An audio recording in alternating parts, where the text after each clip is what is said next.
You heard me. Ferrari's own team boss said this himself. And that maybe you should just take a look at the finer details, because Lewis is making a strong case for big change at Maranello. And I think it's quite clear that George Russell taught him a thing or two in how to get his point across there, using Microsoft Office products. It's not a PowerPoint like Russell used to land his Williams seat for 2019, but a Word document is supposedly at the heart of Hamilton's push for change at Ferrari, as he revealed to F1.com. Wow. First you've got the PowerPoint of George, you've got the Excel spreadsheet of Williams, and then you've got Lewis Hamilton's Word document. Microsoft is making a killing thanks to Formula 1, isn't they? And what Lewis is doing over Ferrari is recalling all of the stuff that went into his dynastic triumph over at Mercedes and hoping that some of those elements can be brought over to the Italian team, because let's be real right now, they're going through a bit of a rough patch, aren't they? Sure, it's not the absolute annus horribilis that was 2020, but it's certainly a come down from last year, isn't it, when they were just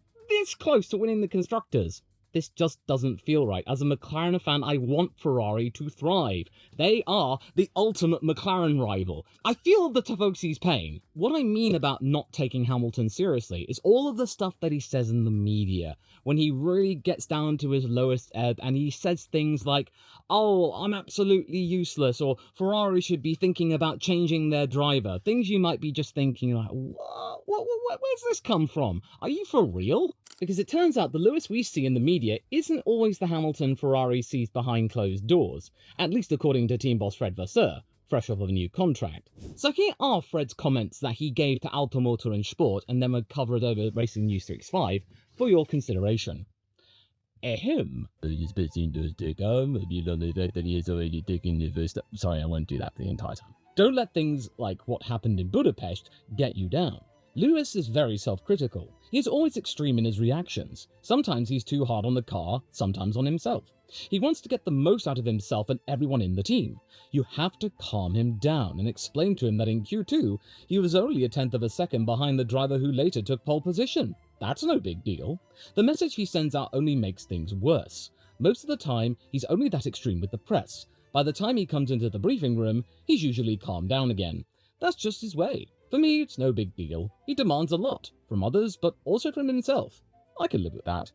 So, naturally, just reading that, I can easily imagine that you are instantly hooked to that line about he only makes things worse, right? And then in turn, the media has taken what Fred has said and twisted it into a way which is just straight up Fred passing the buck over to Lewis, or just straight up Lewis bashing. But that just misses the point. He's presenting us a really handy-dandy manual in being able to translate what Lewis is saying to the press, and therefore just say, oh, it's no big deal, don't worry about it. And that is exactly what Ferrari needs right now, because I could easily imagine if this were anybody else and Lewis was saying what he was saying, oh, it'd be absolute pandemonium right now. And, yeah, it's a good thing it's not the other way around, is it? Where he's completely calm with the press and he's not a tyrant behind the scenes. Yeah, this way around, what we've got right now, oh, that's easily manageable. Fred's view, Hamilton is ultimately motivated. That contrast matters because Ferrari's culture has long prized a united, almost stoic front to the press, a tradition dating back to Jean Todt and Schumacher's dominance.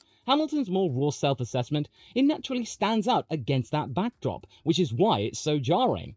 That doesn't make him a problem, though. It just means that his intensity needs some real context. Basically, just tell him to cool his jets. Remind him he's not that far behind Charles Leclerc. You might be thinking, well, he's a 7-time world champion. Then surely he's got to be miles and miles ahead of Charles Leclerc in order to be just adequate at Ferrari. Well, not really, because, yes, Hamilton is one of the greatest drivers of Formula One's history, but he is getting on a little bit. He's not at the peak of his powers, but he should still be easily quite close to Charles Leclerc, who is one of the top-tier talents within the sport right now. So he is still amongst there, Lewis, up with the best. He just needs the right conditions to come to him. And it's not all on Lewis, actually. You've just got to look at what Ferrari's been doing and realising, well, they really dropped the ball for 2025. And by Fred's own words, they woefully underprepared for his arrival, thinking it would just be an easy situation of perhaps maybe doing some light homework on Lewis's driving style and what Mercedes did for him, and then thinking it would translate automatically. Because, well, we just had to look at what happened in China. Ever since then, Ferrari has admitted that they've had to deal with ride-out issues, which led to that double disqualification. And, yeah, It also reminds me of Austin 2023, when curiously enough, for different teams, both Lewis and Charles were nobbled by that very same thing. Yet that line, the message that he is sending out only makes things worse, oh, that is just easy clickbait, isn't it? I'm not buying into that. I am just tuning that out, honestly. Just temper what he says to the media, and he's absolutely gravy. Fred sees no problem in the driver at all. All of that doom and gloom supposedly disappears by the time he gets to the engineering room for the debrief. So therefore, I do believe Fred trusts Lewis where it counts. When it comes to the development of the car, the only thing that he wants is to maybe just have that same attitude in the press, and then maybe find some other outlet in which to really project his lamentations. Because, well, he's a 7-time world champion, he has over 100 victories, he has a global media platform, and he's nigh on a billionaire at this point. Of course people are going to pay attention to him if he's just a little bit mizzy. And he's especially got to curb this, since headlines do find their way of rippling their way into the garage one way or another, because morale is also a part of lap time, especially in a sport where every 100th now matters, especially this year about how things are so fine between first and second, or even first and not being in Q3. And I don't think Lewis was fully prepared for the onslaught that was coming from all of the gazettas within Italy. It's almost as bad as the British tabloids are, or maybe even worse. And also, here's another trap which is quite prevalent, sadly, in today's algorithm: negativity bias. One sharp line outweighs paragraphs of praise, because social media thrives on spicy words, not context. That's why Fred's quote plugs perfectly into the "oh, Hamilton's moody" narrative. Ferrari, though, they're not panicking. It's just the outrage loop in action. Or, as we remember the famous quote from Christian Horner, well, you know, the higher you rise, the sharper the knives. Now, I do read the comments, and many people have contributed to them, saying that you gotta remember, or at least I gotta remember, that Lewis Hamilton is 40 years old, and surely he's not at the peak of his powers anymore. And you are absolutely right. I am not suggesting one bit the Lewis we're seeing right now is exactly the same Lewis that we saw 10 years ago, when he was just taking world championships as if they were just popping down to the shops. But also, I don't believe that Lewis has fallen off a cliff either. This is not what we saw with Damon Hill in the late 90s, when he just completely collapsed. Just take a look at what Fernando Alonso's doing, and that Spaniard is 4 years older than Lewis Hamilton. Because he was written off early this year, folks thinking that Lance had finally turned a corner, only to then get right back to scoring points, big points as well, once Aston gave him a decent car. Now both Fernando and Lance are steadily climbing up back the order. So yeah, it turns out that Fernando Alonso just used the slow cooker instead of the oven or the air fryer. So I do think the same principle applies with Lewis. So you just gotta allow him time to just get some space and come back from the realization that Ferrari just done goofed and assumed things, rather than just being pragmatic about things. He hasn't had a complete collapse of outright speed and motivation. He's not that far behind Charles Leclerc. He's not that far behind in terms of pointage. And yes, Ferrari do admit that they underestimated the challenge of integrating Lewis, because 2 decades of Mercedes habits, they don't just plug into Maranello overnight. And Charles Leclerc, by contrast, is part of Ferrari's DNA. Change, though, is inevitable if they want to catch McLaren, and resistance to change isn't new. Even Michael faced backlash of replacing a Lacey in '95 before reshaping Ferrari's future. So yeah, again, considering that Charles Leclerc is Ferrari, having Lewis not that far behind is no mean feat, to be fair, especially with all of the trials and tribulations that the Brit is receiving right now. I then saw a piece recently published in Planet F1 that really got my blood boiling. The 90% of Ferrari did not want him line. Trace it back, and it comes from former Ferrari driver Arturo Mazzario, quoted in secondary outlets and then published to the big ones, with no hard evidence attached to suggest that level of position was the case. It's an attention-grabbing claim that fits a rough season, not some verified survey of employees within Ferrari, so do treat it as an opinion, not fact. It's rage bait, pure and simple, to get attention, so congratulations, Arturo. It just reminds me of what Nelson Piquet was up to not that long ago, only for them to have to walk that comment back a couple of weeks later after probably a rollicking from his sister Kelly. So yeah, Arturo, you may not want him personally, but there are plenty of people who will make the pilgrimage to Fiorano who say otherwise. There is a lot of hope surrounding Lewis, and hope springs eternal. But I don't think that Lewis is just surviving on hope and just remaining patient, because it's becoming quite clear with every single bit of sad news from Lewis Hamilton, there are also instances when he's doing okay, when he's saying that a big change could be happening toward the organisation, stuff that he cheekily says he can't tell anyone yet. It could be seriously big stuff, and Nico Rosberg, his old-time friend, believes that might be the case. That F1.com interview that he partook in, it was talking about all of those documents that he made about changes, systematic changes, I say, that could easily be made to improve the organization to be something that is akin to Mercedes. Now, many people within Ferrari, including Tifosi, might say that this is blasphemous, that changing all of this will make Ferrari not what it is anymore. But I think, quite frankly, the way that Ferrari has been, or it's become since the days of Todt and Schumacher, just simply isn't winning championships anymore. Something has to change in order to adapt, unless Ferrari becomes what it was in the early to mid-90s, a bit of a dinosaur. Because if you look through Formula One history, there are periods within it where Ferrari just simply is just floating around third and fourth, not really making much of an impact because they just drag their heels. F1i then added detail from Italian reporting about the kind of changes he has raised in regards to the car itself, including the braking feel, the setup range, and about front-rear balance and how that's managed. Now, this is exactly the kind of nuts and bolts input elite drivers do provide when they are invested. However, I'm quite certain that having Leclerc's backing would aid Hamilton's endeavour too, as that same article from F1i indicates that Charles would rather take things a little less hastily. Which, to be fair, has been quite plain to see this year. Charles, rather, instead of just giving up on this year entirely and then focusing on 2026, maybe put some effort into bettering the SF25 to provide that little bit more pace, which has afforded him a few more podiums, whereas Lewis Hamilton's only podium was in the sprint in Shanghai. But may I remind you, they are having to battle a fundamental right height issue. But yes, I do imagine that Lewis would ideally like to throw the baby out with the bathwater. And remember, Leclerc is Ferrari's political centre of gravity, beloved by the Tifosi, deeply entrenched in the team's structure. Any Hamilton-led change has to be navigated alongside Charles, not against him, because that influence is huge. But as of now, I think that the powder keg that we were all expecting, that it would have exploded and Charles and Lewis would end up hating each other's guts, that's not really happened now, is it? I really thought it would, but if it has happened already, it was just a simple little fizzle that barely anyone noticed, or it was kept behind closed doors. But herein lies the rub though. Will Ferrari actually listen to all of this, or will they just go, no, we like tradition, and then 10 or 15 years later, some Ferrari stalwart then goes, phew, I'm glad we didn't do that because otherwise it wouldn't be Ferrari. Because you've got to look to the team principle. Vasseur has said the onus is on everyone within the organisation. It's not up to Lewis solely to change his attitude. Ferrari has to change their tune and their act as well. The reality at this level is that teams always listen to top driver feedback, then they reconcile it with the fundamentals, such as cost cap, the data, as well as the needs of the other driver. So, in Ferrari's case, it means having to steadily and tactfully balance what Lewis wants to what Charles wants, and then hope there are some elements in which they can both agree.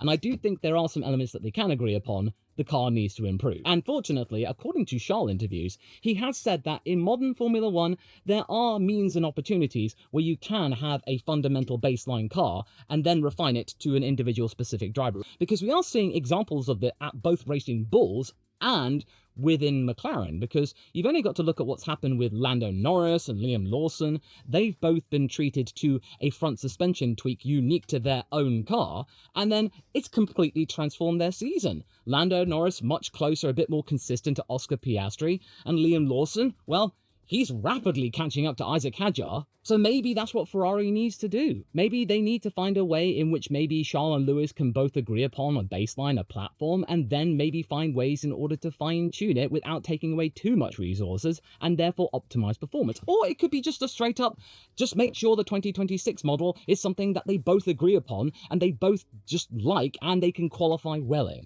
And also reliability, because that's going to be very important too in the first season. Now, you might be just completely dismissing this and say, I don't care, it's British bias, Lewis is washed, move on. But I just don't see a man who's completely given up on the project. Being at Ferrari was a boyhood dream that he thought would never happen. He thought he was going to be at Mercedes forever.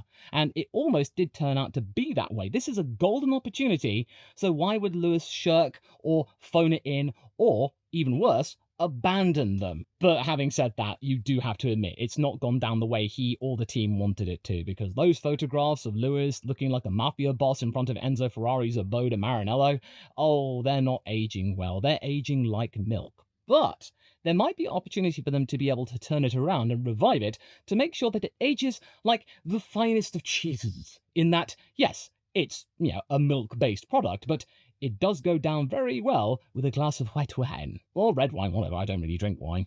And it also, all of this is really painting into the narrative that, oh, Lewis was a bad fit, he's undeserving of being at Ferrari, he's a complete disaster. Well, I then remind myself of what Sebastian Vettel went through in those final 2 seasons with Ferrari, where he was completely lambasted for his lack of ability, unable to win a world title, and people just thinking, why are you even here? Because you've also got to remember, in those couple of years, that Ferrari had their own fair share of instability. And yes, you heard me right. There are so many pundits out there that are calling for Lewis Hamilton just to go away, give up at the end of this season. What? Why? Right before a regulation change, which could completely transform Lewis, and he might really like that specification of car? Come off it. Why on earth would he do that? But yeah, they are pointing to his first half season with Ferrari, it being rough, even by his own standards, with no Grand Prix podiums in 14 races, and only a sprint win on the board, framing every remark as a referendum on whether the move was a mistake or not. The only way that's going to stop is when he actually gets back on the podium, or better yet, wins a race. Then the second thing to really consider is headline economics. A mid-season exit is a bigger click than a patient bedding in story, so a few sharp quotes here or there from former drivers or team bosses, they're amplified into a chorus. That, of course, reaching maximum volume and that becoming an absolute cacophony at Hungary when Lewis said those words that he actually said, which even I was just like, oh God, Lewis. And quite rightly, Fred Vasseur had to respond. And I think what Fred did was probably the right thing to do. He didn't just let that fester with the media, because quite clearly that was not going to gel well. There had to be some sort of explanation to then show that there is a disconnect between the Lewis we see and the Lewis that they see. No, this is not me making excuses for Lewis, because there is very much impetus for him to change his act, because one line gets telegraphed and that's all that people will think about. No matter what else you say in that particular interview, it's going to be just completely buried in that particular article and will only be seen by people who actually click it, then realise it's not actually what they thought it was, but it doesn't matter at that point. Ads are placed and the click is bestowed to the website. On the ground, the case for staying put is a lot stronger because, let's not forget, contracts exist. Also, car concepts do not flip overnight under the budget cap. Lewis can't and will not leave unless he wishes to part company with a lot of cash and a lot of dignity, and maybe some Ferrari executives will see their heads roll. Hamilton is in too deep, and I think he kind of wants to be. Okay, it's absolutely not translated into a magical debut that he thought he would have gotten, that his rivals Sebastian Vettel and Fernando Alonso got, winning by either their first or second race. But what's more important is the 2026 reset and the work that's going on behind that. It's a hard not life for Lewis. It's a hard not life. Something of which Carlos Sainz is experiencing at Williams, this year being painful for him and a mixture of horrible misfortune and adaptation quirks that beleaguered the Spaniard just as much as they have with Hamilton. So quitting now would waste the learning that Lewis has accumulated about Ferrari's processes, and it would deprive next year's project of his input when architecture choices are being locked in, and even the FIA saying that, well, we haven't really got it all locked down right now, these rules, and not to mention, it would make Ferrari out to be even more incompetent. And again, I do think the Italian media will call for major heads to roll.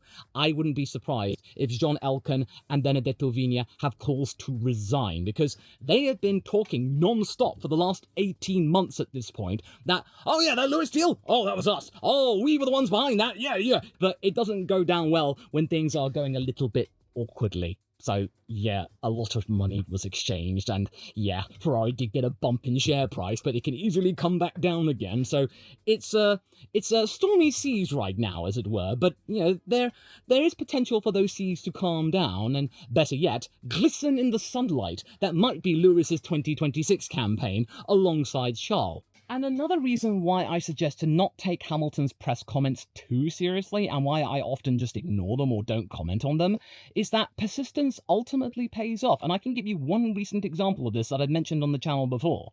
Michael Schumacher and his Mercedes phase. I did a video about it ages ago, but I'll give you the cliff notes should you wish to stick around here. Schumacher was out of F1 between 2007 and 2009. 3 seasons where the sport changed immensely. You couldn't just thrash through tyres in the same manner as you could in 2006. The aerodynamic concept had changed, 2009, and preserving components was the name of the game. Because yes, Michael Schumacher could just burn through a qualifying engine, chew through tyres, 3 or 4 stop sessions common within the early 2000s especially. So yeah, you couldn't be that wasteful, you had to be resourceful, and Michael learnt that the hard way in 2010. Oh yeah, not to mention slick tyres, that too. So when Michael did come back to partner up with Mercedes, the people that, along with Sauber, gave him his big break within sports cars, it was a little bit of a culture shock, suffice it to say. Especially with his teammate, like Charles is doing right now, doing better than what many people expected. And not that long into 2010, people were thinking, oh yeah, Michael, maybe you shouldn't have done this. Maybe you should just quit right now. Well, Michael did not do such a thing. He persisted. 2011, not much better. But by 2012, oh, it was on. He clicked it, sorted, within a couple of years, and Mercedes had the patience for that, like how I believe Fred and Ferrari will ultimately have patience for Lewis. Because you've only got to look to that season and see that his race pace and his raw speed was right back up there again. He just really suffered at the beginning of the season with reliability, with Nico Rosberg having a much more bulletproof car. And then when Michael was afforded a more reliable car, it turned out to be a slow car. They gave up on development. They could barely score anything. But in terms of conforming around the Mercedes model, oh no, he was right there. They just needed to have better reliability is all. But ultimately, his underlying performance did improve to the point where he could go toe-to-toe with Rosberg or sometimes beat him through just keeping in the fight, planting your feet, gritting your teeth, and eating that horse. Now, I know that may sound weird to you, but in some circles of the internet, you'll get it. Hamilton's case is less daunting than Schumacher's though, since he's not taken a break and come back again. He's seen F1 evolve and been there as it's done so. He's also learning a new car philosophy, like Michael with Mercedes, and a new factory rhythm rather than relearning racecraft after a layoff. Vasseurs' comments also make it clear that the intensity stays, and the only ask as of now is for Lewis to calibrate his public tone, so it doesn't boomerang right back at the garage unnecessarily. That to me is not the language of a team that is regretting their decision and wishes Lewis just to simply foxtrot Oscar. Absolutely not. That when he does say, oh, I'm absolutely useless, oh, Ferrari should change driver. Yeah, no, they're not paying attention to any of that. They're absolutely not. They're just saying, yeah, okay, Lewis, whatever, okay, what do you actually say in the engineering room? It's almost like the Ferrari employees have developed their own high-pass filter, and I think that Ferrari fans should also have their own high-pass filter. Don't take Lewis's lamentations too seriously. Instead, just look at what's happening with the car and how Lewis is able to work with it, because there are moments where we do see flashes of brilliance, that it can happen. Lewis is busy. He has the influence and heft to get these changes done, and as we have seen, the bust-up between he and Leclerc has not materialised in the manner we thought it would between Leclerc and Vettel in their first season together. Right now, both men are fighting the same battle, Charles and Lewis, in getting Ferrari to change the way they go racing, because, well, it has to. That being said, Lewis should not be shielded from criticism entirely. He's absolutely right. He is underperforming as to expectations, but there are valid reasons as to why. Much as how you could argue that Charles Leclerc has been underperforming in contrast to what he was able to do in 2024. But yeah, one thing is for sure, Ferrari is not panicking about what's going on with Lewis right now. They're a little bit irked by it, in that it can bring down morale and it does bring negative headlines towards them. But obviously, when they're actually working with Lewis, it seems absolutely fine. I think things will get better, so I do ask you that when you hear Lewis saying things like he's saying right now when he's really doing himself a disservice, just filter it out. Just ignore it. Because deep down, he is committed to rebuilding Ferrari because he senses that he can. If this is the last thing he does within Formula One, what a legacy. To maybe provide Ferrari some sense of evolution in adapting to the latter phase of the 2020s and rethinking its model to maybe somewhat emulate the calmer era that we got under Jean Todt. It's just noise. It's noise from a driver who simply just wants more. And I do think he has the clout to make these things happen within Formula One's most storied team. And speaking of big career twists, turns out Nico Hülkenberg nearly landed the Red Bull seat next to Max a few years ago. To find out exactly how close Nico got to sitting with Verstappen at that team, watch this video next, straight after this one.